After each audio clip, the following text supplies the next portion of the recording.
예수 그리스도께서 부활하셨습니다. 지금도 살아계셔서 우리와 함께 하십니다. 믿으시죠? 오늘 이 믿음으로 우리가 하나님 앞에 나와 예배를 드립니다.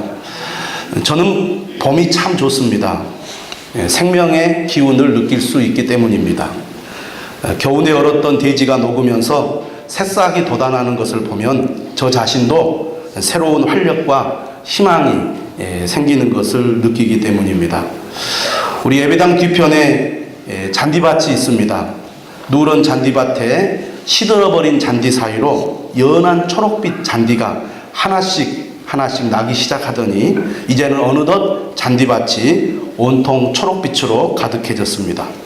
겨우내 앙상한 가지만 남아있던 나무에 싹이 나고 꽃이 피고 잎사귀가 나는 것을 보면서 저는 생명의 경의를 느끼게 됩니다.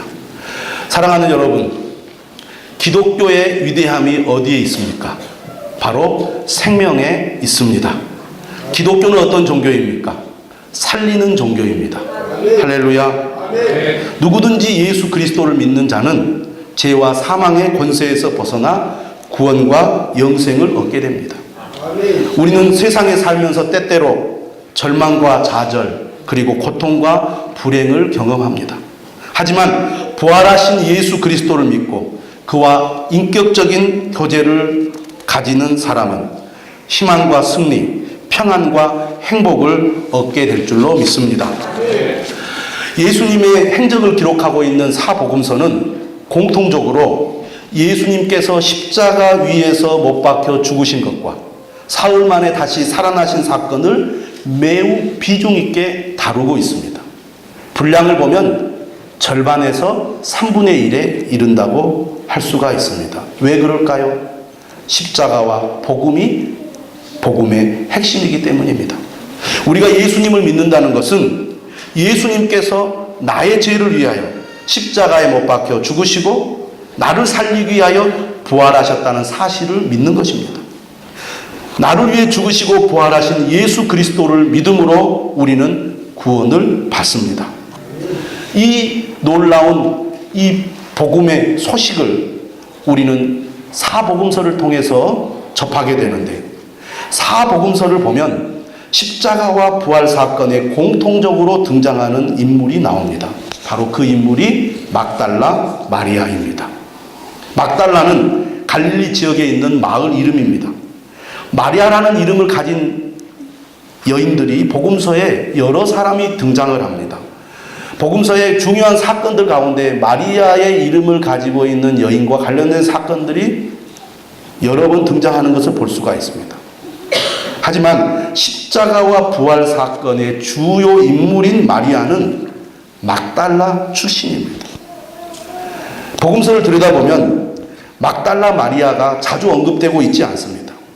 예수님의 공생의 기간 동안 막달라 마리아는 그리 중요한 인물이 아니었습니다. 하지만 내용을 살펴보면 짧지만 임팩트가 강하다는 것을 알 수가 있습니다. 막달라 마리아가 과거에 어떤 여인이었는지에 대해서는 누가복음 8장 1절에서 3절에 잠깐 언급되고 있을 뿐입니다. 누가복음 8장 1절에 보면 예수께서 각 성과 마을에 두루 다니면서 하나님의 나라를 선포하시고 복음을 전하시는 것을 볼 수가 있습니다. 이때 예수님과 함께 동행했던 첫 번째 그룹이 바로 12제자였습니다. 여러분, 우리는 예수님께서 12제자와 늘 함께 하셨다는 것을 잘 알고 있습니다. 그래서 예수님이 가는 곳마다, 예수님이 사역을 행하는 곳마다 그렇지, 12명의 제자가 항상 예수님과 함께 있었어 라는 것을 우리는 잘 알고 있습니다. 그런데 성경을 보면 자주 소개가 되고 있지는 않지만 이 12명의 제자 말고 또 다른 그룹이 예수님 곁에 항상 있었다는 것입니다. 누가복음 8장 2절에 이렇게 되어 있어요. 또한 악귀를 쫓아내심과 병 고침을 받은 어떤 여자들 곧 7 귀신이 나간 자 막달라인이라 하는 마리아와 헤롯의 청지기 구사의 아내 요한나와 수산나와 다른 여러 여자가 함께하여 자기들의 소유로 그들을 섬기더라. 예수님 곁에는 12제자의 그룹만 있었던 게 아니라 예수님을 곁에서 섬기고 도왔던 여자들이 있었다는 것입니다. 그런데 마태복음 27장 55절에 보니까 어떤 말씀이 있냐면 예수를 섬기며 갈릴리에서부터 따라온 많은 여자가 거기 있어 멀리서 바라보고 있으니라는 구절이 나옵니다. 다시 말하면 갈릴리에서부터 예수님과 함께 하면서 예수님을 도왔던 이 여인들이 갈릴리에서부터 예루살렘까지 함께 동행했다는 것을 알 수가 있습니다. 마가복음에도 15장 41절에 보면 이들은 예수께서 갈릴리에 계실 때에 따르며 섬기던 자들이요 라고 소개를 합니다. 누가복음 8장 2절로 다시 돌아가 보면 마리아가 과거에 어떤 여인이었는가 짧게 소개하는 내용이 바로 7 귀신이 나간 자 막달라인이라 하는 마리아라고 기록이 되어 있습니다. 마리아가 과거에 어떤 여인이었는지에 대해서는 딱 이 한 구절 누가복음 8장 2절에만 막달라 마리아에 대해서 소개를 하는 것을 알 수가 있습니다. 여러분, 우리가 복음서에서 귀신 들린 자들이 예수님으로부터 고침을 받는 이야기들을 우리가 접하게 되는데 가장 대표적인 사건이 군대 귀신 들린 자가 고침받은 사건입니다. 군대 귀신 들린 자라는 것은 많은 귀신이 한 사람에게 들어가서 그 사람을 괴롭히는 그런 이야기입니다. 이 귀신 들린 자가 얼마나 고통 가운데 있었는지 옷을 벗고 소리를 지르면서 무덤 사이에서 지냈습니다. 자기 몸을 해치고 또 다른 사람들에게 힘으로 다른 사람들을 막 이렇게 휘두르는데 사람들이 제어할 수도 없고 묶을 수도 없을 정도로 강력한 힘을 발휘하는 것을 보게 됩니다. 여러분, 귀신 들린다는 것이 얼마나 고통스럽고 또 그 사람의 삶을 피폐하게 하는지 잘 알 수 있는 그런 내용입니다. 막달라 마리아는 7 귀신 들렸던 여인입니다. 아마 군대 귀신 들린 자보다는 못했겠지만 이 여인도 매우 삶이 고통스럽고 아주 피폐해졌을 것입니다. 여러분, 이 사람은 여인입니다. 7 귀신 들렸기 때문에 아마 이 여인도 옷차림이 매우 좋지 않았을 것이고 아마 스스로 옷을 찢는 그런 행동도 했을 것입니다. 그리고 머리는 풀어 헤쳐져 있었을 것이고 머리와 몸에는 온갖 냄새가 났을 것입니다. 얼굴은 일그러져 있었을 거예요. 아마 주변의 사람들이 이 여인을 다 피했을 것입니다. 그리고 혀를 차면서 아이고 얼마나 참 불쌍한가 아마 그렇게 얘기했을 것입니다. 이랬던 여인이 예수님을 만남으로 인생이 변화가 된 거예요. 머리는 단정해지고 일그러진 얼굴은 활짝 펴지며 옷에서 냄새도 나지 않았을 것입니다. 180도 달라진 거예요. 여러분, 어떤 사람이 180도 달라지면요 전혀 다른 사람으로 보이게 됩니다. 똑같은 사람인데도 예수님을 만나고 나서 이 여인이 변화됐다는 거예요. 그런데 누가복음 8장 2절에 보니까 예수님을 따랐던 여인들 그룹 가운데는 헤롯의 청지기 구사의 아내 요한나가 있었습니다. 다시 말하면 재력이 있고 권력이 있는 사람의 아내였습니다. 그러니까 영향력이 있는 사람이잖아요. 그런데 재밌는 것은 이 누가복음 8장 2절에서 예수님을 따르는 여인들을 소개할 때 제일 먼저 소개한 사람이 누구였냐면 막달라 마리아였다는 겁니다. 왜 막달라 마리아를 제일 먼저 소개했을까? 그거 우리가 한번 생각해 볼 필요가 있습니다. 그 다음에 사복음서에서 막달라 마리아를 소개하고 있는 공통적인 부분은 예수님의 십자가 현장과 부활의 현장입니다. 그곳에서만 마리아의 이름이 등장을 합니다. 막달라 마리아가. 마가복음도 그렇고 마태복음도 그렇고 누가복음도 그렇습니다. 그런데 이 복음서를 보면 이 여인들을 소개할 때 제일 먼저 이름이 등장하는 사람이 누구냐면 막달라 마리아였어요. 여러분, 막달라 마리아는 신분도 그렇게 좋지 않았을 것입니다. 삶의 형편도 별로 좋지 않았을 것입니다. 사람들에게 존경받을 만한 지위와 어떤 위치에 있는 사람도 아니었습니다. 그럼에도 불구하고 막달라 마리아가 제일 먼저 소개된 이유가 어디에 있었을까요? 이걸 우리가 한번 생각해 볼 필요가 있습니다. 물론 성경은 그 이유에 대해서 설명하고 있지는 않습니다. 하지만 우리는 막달라 마리아를 통해서 무엇을 느낍니까? 막달라 마리아의 열정을 느낄 수가 있습니다. 이 여인은 예수님을 만나기 전에는 완전히 망가진 삶이었고 사람이라고 할 수도 없는 그런 삶을 살았던 사람인데 예수님을 만나고 그 인생이 변화되니까 누구보다 열심히 열정적으로 자신의 모든 삶을 주님을 위해서 바쳤습니다. 다른 많은 여인들이 있었지만 독보적으로 막달라 마리아가 제일 앞장서서 주님을 따랐던 것 같습니다. 그래서 이 여인이 첫 번째로 소개가 되는 거예요. 여러분, 성경은 예수님 당시에 기록된 게 아닙니다. 예수님이 부활하신 이후에 어느 정도 시간이 지나서 복음서가 기록되었습니다. 여러분, 복음서가 기록될 때는 독자들을 염두에 두고 기록했다는 것을 생각해야 됩니다. 다시 말하면 복음서를 처음 읽은 독자들은 막달라 마리아의 이름이 등장했을 때 그 여인, 그 유명한 여인 모두가 다 알고 공감하는 그런 여인이었을 것입니다. 그렇기 때문에 당연하지 많은 여인들 중에 예수님을 물질적으로 섬기고 육체적으로 예수님을 아마 빨래도 해드리고 밥도 해드리고 예수님을 물신양면으로 도왔던 여인들 중에 누가 뭐래도 막달라 마리아가 첫 번째지라고 당시 초대교회 성도들이 공감했기 때문에 아마 막달라 마리아의 이름이 제일 먼저 기록되지 않았을까 그런 생각을 해봅니다.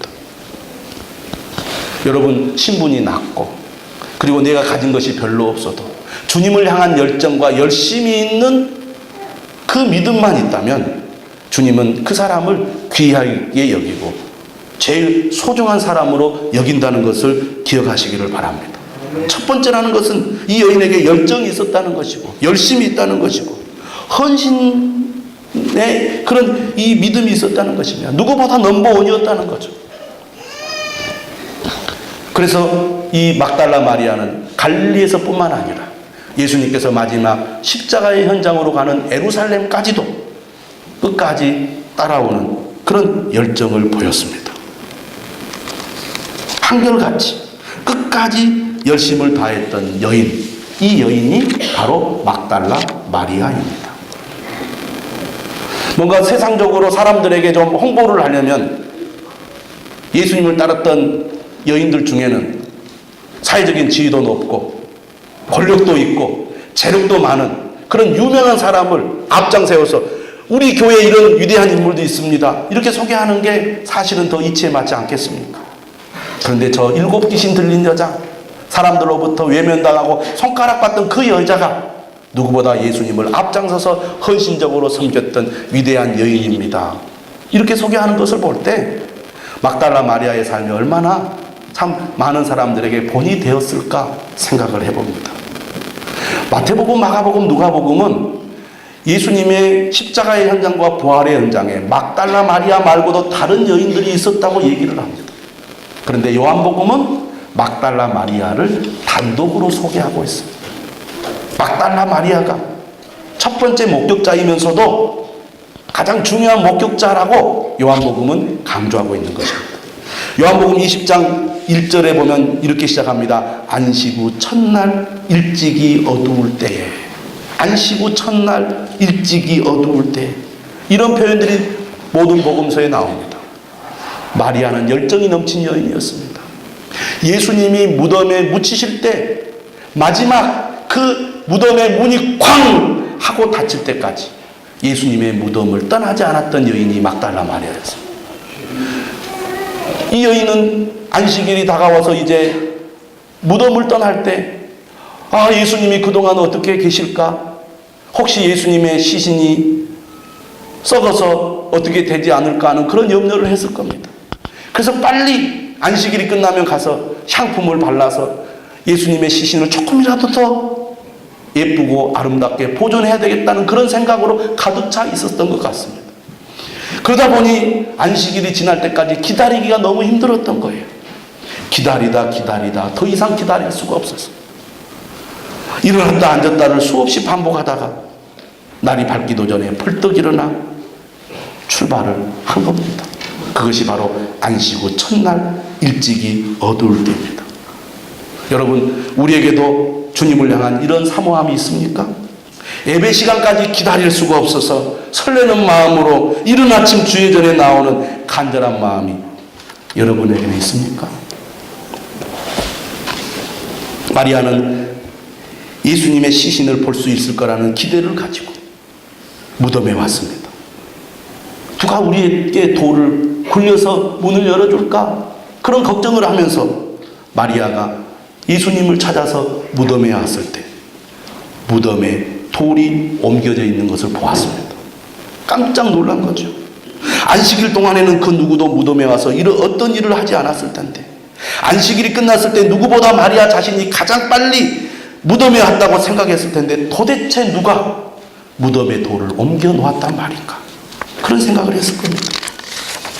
마리아는 엄청난 충격 속에 베드로와 요한에게 달려가서 이 사실을 고했습니다. 그녀는 자신이 모르는 어떤 사람들이 주님의 시신을 가져가지 않고는 이런 일이 일어날 수 있겠냐고 생각을 했을 것입니다.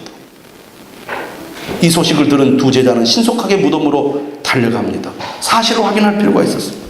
두 사람 마음이 다급하니까 더 빠르게 달려가기 시작합니다. 하지만 베드로보다 더 젊은 주의 사랑하는 제자 요한의 발이 더 빨랐어요. 먼저 무덤에 도착한 주의 사랑하는 제자 요한이 무덤 안을 들여다보았지만 그곳에 예수님은 있지 않았습니다. 세마포가 구부려 놓여 있는 것만 보였습니다.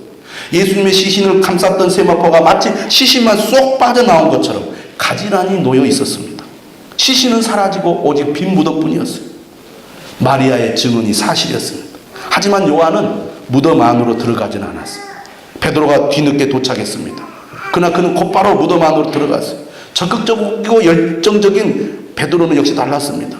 그는 가까이에서 세마포가 놓여 있는 것과 머리를 쌌던 수건이 딴 곳에 쌌던 그대로 놓여 있는 것을 직접 눈으로 확인했습니다. 제자 요한도 뒤따라 들어갔고 그 역시 빈 무덤을 확인할 수 있었습니다. 부활의 현장에서 목격한 것은 빈 무덤이었습니다. 시신이 없어져 버렸어요. 십자가에 못 박혀 완전히 목숨을 끊은 예수님, 그 시신을 누가 도대체 가져갔단 말인가? 제자들은 그렇게 생각했을 것입니다. 그러면서 두려운 마음을 느꼈어요. 허탈한 마음으로 두 제자들은 자기 집으로 돌아갑니다. 하지만 막달라 마리아는 무덤을 떠나지 않았습니다. 무덤 밖에서 서서 계속 울고 있었어요. 도대체 누가 예수님의 시신을 가져가는가? 여러분, 이 요한복음의 이 장면을 보면 막달라 마리아가 얼마나 예수님을 사랑했는지 알 수가 있어요. 상황이 매우 긴장되고 불안하고 사실은 공포스러운 분위기입니다. 예수님이 그냥 죽은 게 아니에요. 십자가에 매달려 죽지 않으셨습니다. 엄청난 권력의 힘에 의해서 예수님은 무참히 죽임을 당한 겁니다. 또 2의 3의 사건이 일어날지도 모르는 그런 상황 속에 사실 예수님은 제자들이 놓여 있는 겁니다. 그런데 마리아의 생각에는 오직 예수님뿐이었어요. 다른 것은 전혀 그의 마음속에 들어오지 않았습니다. 다른 것은 전혀 생각하지도 않았습니다. 도대체 예수님이 어디 계신가? 어떻게 하면 예수님을 찾을 수 있을까? 다시 무덤 속에 안장할 수 있을까? 오직 그 생각뿐이었어요. 예수님을 생각하니까 눈물이 나오는 거예요. 눈물이 나오는데 그게 걷잡을 수 없는 것입니다. 그만큼 예수님에 대한 이 마리아의 마음이 특별했다는 것을 알 수가 있습니다. 그렇게 울면서도 혹시나 주님의 시신이 무덤 안에 있지 않을까? 내가 잘못 본 것이 아닐까? 안을 들여다보았습니다. 그런데 놀라운 광경을 목격하죠. 마리아는 무덤 안에 흰옷 입은 두 천사가 앉아있는 것을 보았습니다. 예수님의 시신이 누워있던 곳에 하나는 머리편에 하나는 발편에 두 천사가 앉아있습니다. 천사들이 마리아에게 말을 건네줘 여자여 어찌하여 우느냐. 이때 마리아가 말합니다. 사람들이 내 주님을 옮겨다가 어디 두었는지 내가 알지 못해서 울고 있습니다. 마리아가 이 말을 하고 뒤를 돌아보았을 때 예수께서 거기 서 계셨습니다. 하지만 예수님인 줄 몰랐죠. 이번에는 예수님께서 말씀하셨습니다. 여자여 어찌하여 울며 누구를 찾느냐. 마리아는 그가 동산을 지키는 동산지기인 줄 알고 부탁을 합니다. 주여, 당신이 옮겼거든 어디 두었는지 내게 알려주십시오. 그리하면 내가 가져가겠습니다. 연약한 여인이지만 시신을 찾기만 하면 다른 누가 아니라 내가 직접 가서 그 시신을 가져다가 예수님을 안전하게 안치하겠습니다. 그런 겁니다. 예수님에게 완전히 이 여인은 사로잡혀 있습니다. 오직 그녀의 생각에는 예수님뿐입니다. 그런 간절한 마음과 믿음을 가진 마리아에게 그의 신부는 특별하지 않았지만 예수님은 그 마리아의 중심을 귀하게 여기신 거죠. 그 믿음을 복되게 하시려고 예수님은 제일 먼저 막달라 마리아에게 자신을 보이신 겁니다. 예수님께서 이 마리아의 호소를 듣고 다정한 목소리로 말씀하셨습니다. 마리아야. 그때야 마리아는 예수님의 목소리인 줄 알아보게 된 거예요. 선생님, 너무 기뻐서 예수님을 붙들려고 합니다. 그러자 예수님께서 말씀하시죠. 나를 붙들지 말아라. 내가 아직 아버지께로 올라가지 아니하였노라. 너는 내 형제들에게 가서 이르되 내가 내 아버지 곧 너희 아버지 내 하나님 곧 너희 하나님께로 올라간다고 전하라. 할렐루야.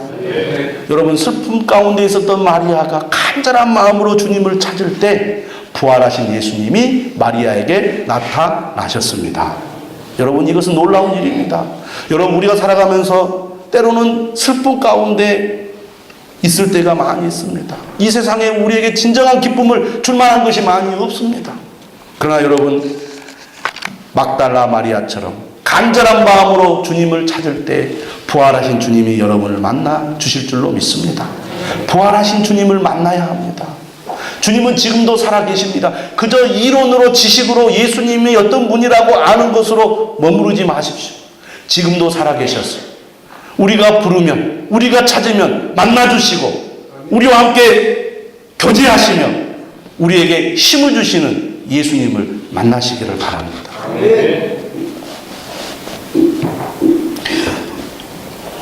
처음으로 마리아에게 나타난 예수님께서 마리아에게 하신 얘기가 무엇입니까?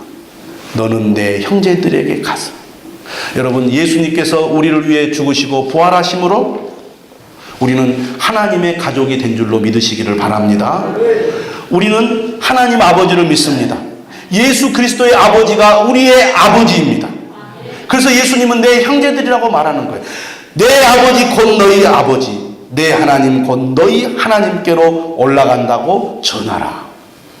여러분, 우리가 예수 그리스도의 부활로 말미암아 하나님의 가족이 된 거예요. 그래서 요한복음 서론에 뭐라고 되어 있습니까? 영접하는 자 곧 그 이름을 믿는 자들에게는 하나님의 자녀가 되는 권세를 주셨으니라고 말씀하고 있습니다. 요한복음의 구원론과 교회론의 중심에는 하나님의 가족이 있습니다. 그래서 요한복음에 예수님께서 십자가 위에 사랑하는 제자 요한을 향하여 내 어머니다 라고 말씀한 겁니다. 여러분, 부활하신 주님은 우리를 하나님의 가족이 되게 하셨습니다. 우리가 주님과 함께 주님의 가족이 되어 주님 안에 머무를 때 주님께서 한없는 은혜를 주실 줄로 믿으시기를 바랍니다. 가족이 얼마나 소중합니까? 가족이 우리의 삶에 얼마나 힘이 됩니까? 아무리 힘들고 어려워도 끝까지 우리 곁에 있어줄 사람이 누구입니까? 가족입니다. 예수 그리스도의 부활로 말미암아 우리는 하나님의 가족이 되었습니다. 어떤 어려움이 있더라도 주님은 우리를 지켜주실 것입니다. 어떤 어려움이 있더라도 주님은 우리와 함께 하실 것입니다.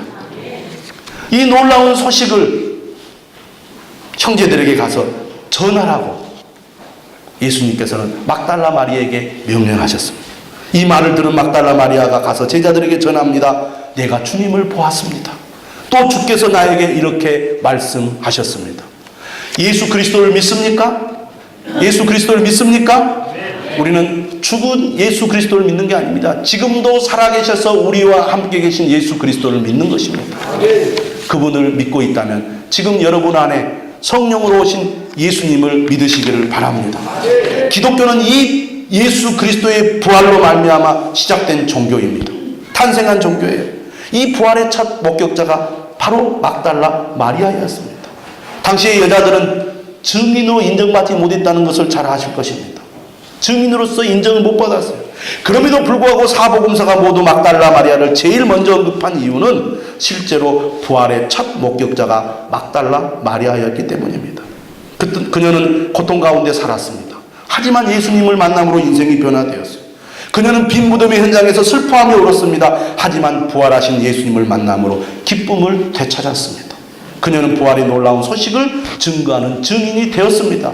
그것이 지금까지 우리에게도 알려져 있는 것입니다. 사랑하는 성도 여러분, 죽음의 역사가 가득한 세상 속에서, 진정한 기쁨을 찾을 수 없는 세상 속에서 생명의 역사, 기쁨의 삶을 경험하려면 부활하신 예수님을 만나야 될 줄로 믿습니다. 사랑하는 성도 여러분, 부활하신 주님이 지금도 나와 함께 하심을 믿으십니까? 부활하신 주님과 인격적인 교제를 나누십니까? 부활하신 주님을 늘 신뢰하고 있습니까? 부활하신 주님을 의지하고 있습니까? 그렇다면 부활의 능력이 오늘 우리의 삶 가운데도 나타날 것을 믿으시기를 바랍니다. 예수님은 그저 우리의 머리와 지식 속에 있는 분이 아닙니다. 지금도 살아계셔서 우리가 의지할 때 우리를 도우시고 우리를 새롭게 하시고 우리에게 부활의 능력을 나타내 보여주실 것입니다. 그 은혜가 저와 여러분들에게 있으시기를 주님의 이름으로 축원합니다. 찬송